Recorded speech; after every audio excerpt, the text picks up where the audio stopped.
ఒకప్పుడు మనుషులను దాసులుగా అమ్మేవారు. వారిని జంతువులా చూశారు.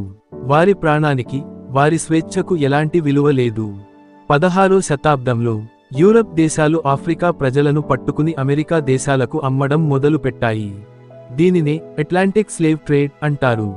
400 సంవత్సరాల పాటు లక్షల మంది నల్లజాతి ప్రజలు బంధింపబడి దాసులుగా జీవించారు. కానీ దేవుడు ఎప్పుడూ నిశ్శబ్దంగా ఉండడు. ఆ చీకటిలో ఒక దీపం వెలిగించాడు. ఆయన పేరు విలియం విల్బర్ఫోర్స్.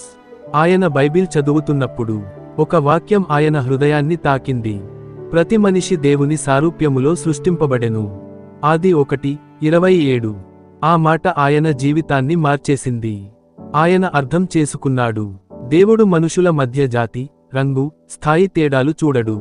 అందరూ దేవుని దృష్టిలో సమానమే. ఇతరులు సౌకర్యం, ధనం వెంబడిస్తుంటే విల్బర్ఫోర్స్ మాత్రం పార్లమెంట్లో ఒక్కడే నిలబడ్డాడు. దాస్య వ్యవస్థను రద్దు చేయండి అని ఏడ్చాడు, ప్రార్థించాడు, మాట్లాడాడు. 100 మంది వ్యతిరేకించారు. కొంతమంది ఆయనను వెక్కిరించారు. ఇది అసాధ్యం అన్నారు. కాని ఆయన వెనక్కు తగ్గలేదు. ఆయన దేవుని పిలుపు స్పష్టంగా విన్నాడు. న్యాయం చేయుము, దయను ప్రేమించుము, నీ దేవునితో వినయంగా నడుచుము. మీకా 6:8.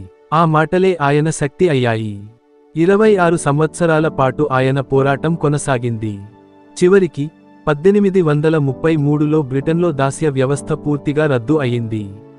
ఆ చట్టం ఆమోదం పొందిన కొన్ని రోజులకే విల్బర్ఫోర్స్ దేవుని సన్నిధిలోకి వెళ్ళిపోయాడు. ఆయన జీవితం ఒక సత్యం చెబుతుంది. ఒక విశ్వాసి మనిషి ప్రపంచాన్ని మార్చగలడు. దేవుని వాక్యం ఒక మనిషిని మార్చగలదు. మరియు ఒక మనిషి ప్రపంచాన్ని మార్చగలడు.